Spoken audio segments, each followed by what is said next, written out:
Yes, my dear friend. Welcome back to the channel. It is a brand new day, brand new video, exclusively. Dear friend, this is Salom's blog. Welcome to the channel. Well, Tuesday morning here in Southeast Asia, Malaysia, wherever you are on the globe, you are in Africa. Well, it is a brand new day to you. In Europe, it is a brand new day. In America, you guys are still in your night. Hopefully, you'll be up and doing pretty soon. Dear friend, welcome to the channel. And those of you in Southeast Asia here with me, I'm excited. I'm glad to once again come your way with exclusives. Transfer news, Chelsea, and some other news around Europe.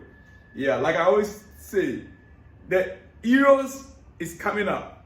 England arrived last night. Yeah, England arrived last night in Germany. Many other teams are arriving. Don't forget, the first game is kicking off on Friday. The opening is going to be on Friday, dear friend. Whatever it is, we'll be giving you an exclusive update from the England games. But then, before we move to some other news, I want to start on Chelsea. Then I'll go to African World Cup qualifiers. Yes. I'll come to Nigeria. I'll go to Ghana. My goodness. Yes, I will come to Nigeria, and from Nigeria, I'll go to Ghana. African World Cup qualifiers that took place on the continent. Two nations that I have interest in so much, Nigeria and Ghana. And I'll be talking about that in a few minutes. But let's start with this. Exclusive. FC Bayern is seriously considering a transfer of Chelsea defender Levi Colwill. Understand initial talks with Bayern have taken place via Let's Go on Sky Germany. Dear friend, don't go anywhere yet. I will not say much about this, but then I want you to take this from me. Yes, I want you to take this from me. Exclusive. FC Bayern is seriously considering a transfer of Levi Colwill. The 21-year-old centre-back from FC Chelsea has been on Bayern list for a long time. Alright? If a move from Jonathan Tah doesn't work out, Colwill is the top alternative for Bayern. It's also possible that he could join in addition. Important for Bayern Munich. Levi Colwill is important for Bayern Munich. He is left-footed. Understand, initial talks with Bayern have taken place. Sky Sport Germany. It's not yet over. I will still give you more information. Just wait a minute.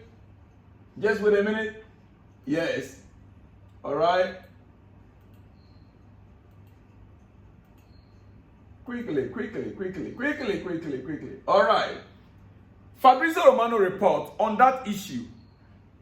Understand, Chelsea's position on Levi Colwill remains the same. Let's get it very clear. Chelsea's position on Levi Colwill remains the same. What is Chelsea's position on Levi Colwill, dear friend? Remain the same as last summer. No plans to sell him, period. Despite interest from several top clubs, Colwill is again considered important part of Chelsea FC's project. Chelsea's project, Colwill is important in that project and a key player for their future. Bayern keep working on Jonathan Tah. This is coming from Fabrizio Romano. Levi Colwill is a major player in the project we have. Levi Colwill is a left-footed defender, left back. Dear friend, all the news that came up yesterday, thank God Chelsea came up and issued a statement straight away on it. Like we said, top journalists like Fabrizio Romano debunked that rumor that Levi Colwill remained a top priority. He remains part of Chelsea's project, and as it stands, just as it were last summer, Levi Colwill is not for sale. So don't panic, Chelsea fans. We are not selling Levi Colwill for any reason. For no amount of money can buy Levi Colwill. Yes, no amount of money will buy Levi Colwill from us. All right. On our issue that we've been talking about for the past week or 2 weeks now, Julian Alvarez. What do you think so far? Manchester City are not willing to sell. Even if they are to sell Julian Alvarez, it's not going to be easy. But wait a minute. There is interest in Julian Alvarez, yes, by Chelsea, yes. But at the moment, there is no direct contact by Chelsea. At the moment, there has not been any direct contact by Chelsea to either the player's agent nor to the club. Though Chelsea have a strong interest in a player, nothing concrete to Manchester City or the agent or the player yet. The situation is open, but I can guarantee Manchester City will fight to keep hold of their player, just as Chelsea is fighting to keep hold of Levi Colwill. Now, if that is the case, then let's now move to our next target. This morning, this is your breakfast, and I promise you it's exclusive, and I'm loaded. Let's move to the next target. All right? Yes. Who is that next target? Benjamin Sesko. Benjamin Sesko. And what is happening around Benjamin Sesko? According to Fabrizio Romano and United FC Stan, I expect Sesko to make his decision very soon. What decision is Sesko to make? What decision is Sesko going to make? Benjamin Sesko has attracted interest from both Chelsea, Manchester United, and Arsenal. Both of these three clubs are working hard to sign him. The problem is Arsenal are the only squad or club right now that poses a danger to Chelsea if we have to sign Sesko. Manchester United right now, they don't have there are uncertainties around their managerial issues. So they are not Chelsea's problem. Manchester United with their managerial issues hanging around, I understand that issue could be sorted out by the end of this week. Eric Ten Hag is likely to stay. Yeah, he is likely to stay. I am telling you this. Eric Ten Hag is like, many people have been commenting on this. I heard some YouTubers and other channels talking about, oh, it is over with Eric Ten Hag. If they were to maintain him, they would have, declared their support for him long ago. Dear friend, Eric Ten Hag is staying in Manchester United for the next season. If they were to have options, they've spoken to some coaches already. Thomas Tuchel already rejected the offer. In fact, he didn't fall in line with the plan. Right now, Eric Ten Hag is staying. That I can assure you. But then, there's no open declaration of support for him. So it is difficult for players like Sesko, Benjamin Sesko, to make a decision. But in the coming days, according to Fabrizio Romano, Benjamin Sesko is to make a decision on these three clubs pretty soon. And I want to believe, if we are not going for Julian Alvarez, then definitely we should be working on Benjamin Sesko. It's as simple as that. There is no guarantee in the transfer market. I keep saying there is no guarantee in the transfer market unless the player has given you his word. Unless you are in touch with that player, like Tosin, who has given his word to Chelsea and he went ahead and signed. Even though Manchester United tried to hijack the deal in the last hour, Tosin gave his word and he kept to his word. But right now, both Alvarez and Sesko, both have not given their word to either of the clubs yet. I understand also Chelsea wants to finalize certain deals before July, meaning between now and the end of June, some of these deals could be, finalized. Chelsea wants to make sure the players that are going to come in, they are in before the pre-season starts. This is a strong signal we are sending to next season. You know that the way Maresca wants to move with full speed from pre-season. So he doesn't want to leave any stone unturned. Dear friend, so now, why am I bringing this up? The transfer market right now, it seems to be there are uncertainties in the transfer market. We can only hope that one player that we are expecting in the few days to come, maybe before this week ends, or maybe early part of next week. Yes, before this week ends or early next week, we are hoping to get a news is Michael Olise. Chelsea are now in talks with Crystal Palace regarding the scheduling of payment for Michael Olise. Chelsea are already in talk with Crystal Palace on a plan of payments, the schedule of payment, how the payment should be made. That is how far Chelsea have gone. That is a great news, dear friend. Once again, well done to Joshua. Yes. Scheduling of payment for Michael Olise's release clause after verbally agreeing personal terms with the player. So Michael Olise had agreed personal terms with Chelsea, dear friend. What a great news. Well, on that note, let's move to Africa, Nigeria, Ghana. World Cup qualifiers. My dear friend, World Cup qualifiers. Well, let me start with Nigeria first. Listen, let me go straight to the point. Nigeria. I am #1 fan of Nigeria. That is how disappointed I was.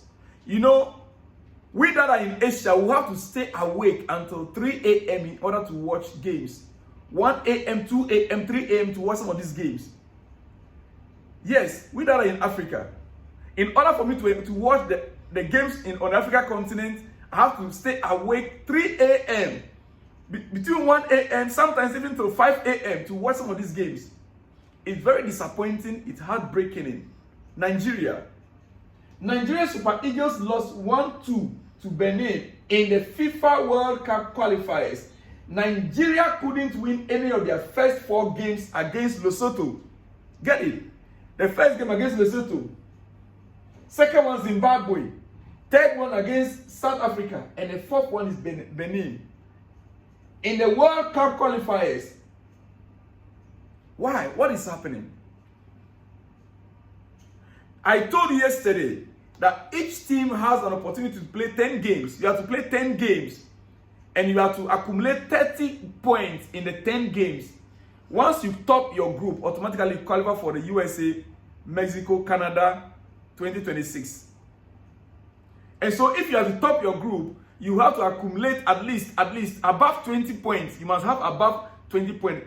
I even pegged at 25 yesterday. You must get at least 24, 25 points out of the 10 games. Out of the 30 points to top your group. Now, in each group, you have to play 10 games in each group. Each team must play 10 games. Nigeria, you already played 4, like most teams. And all the 4 games you played, you drew 3 and you lost 1. Very embarrassing. The worst part is the previous coach that Nigeria sacked is the current coach of Benin. Gernot Rohr is Nigeria's former coach. They sacked him and he became Benin's coach. And now he used Benin to beat Nigeria because you know your weak points. With all the strikers and the wingers you have, what are you doing? What is happening? Well, on that note, let me conclude. You see, as you can see here right now, that is a table there. That is a table here with you.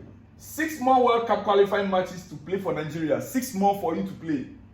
Super Eagles should have plenty of time to sort out their place in Group C. But none of their opponents will be sleeping either. The Super Eagles of Nigeria still have 6 games to play. Now, if you are to win the 6 games altogether, you're going to accumulate 18 points, right? So 18 plus the 4 points you have right now. If I'm not mistaken. Now Nigeria have 4 points, right? Great. So 18 plus 4 is what? 22 points. Would that be enough to top the group, or you're going to be playing, how do you call it, the pairing again? Yeah, that is how it's going to be like now. You have 18 points plus 4. If you have to win the last 6 games, 18 plus 4, making it 22. Would that be enough to top your group? Well, technically, Nigeria still has a chance.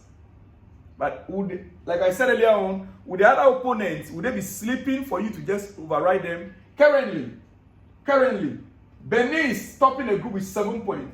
Lesotho 5 points. Rwanda 4 points. South Africa 4 points. Nigeria 3 points. Nigeria is having only 3 points. They drew 3, lost 1. So what I said earlier was the number of games played. So Nigeria have only 3 points. Meaning they are going to be having 21 points if you have to win your next 6 games. Zimbabwe, having 2 points. But would all this Benin, would they be sleeping? Would Lesotho be sleeping? Would Rwanda be sleeping? South Africa, would they be sleeping for Nigeria to not bypass them? Nigeria, wake up. Wake up. Wake up.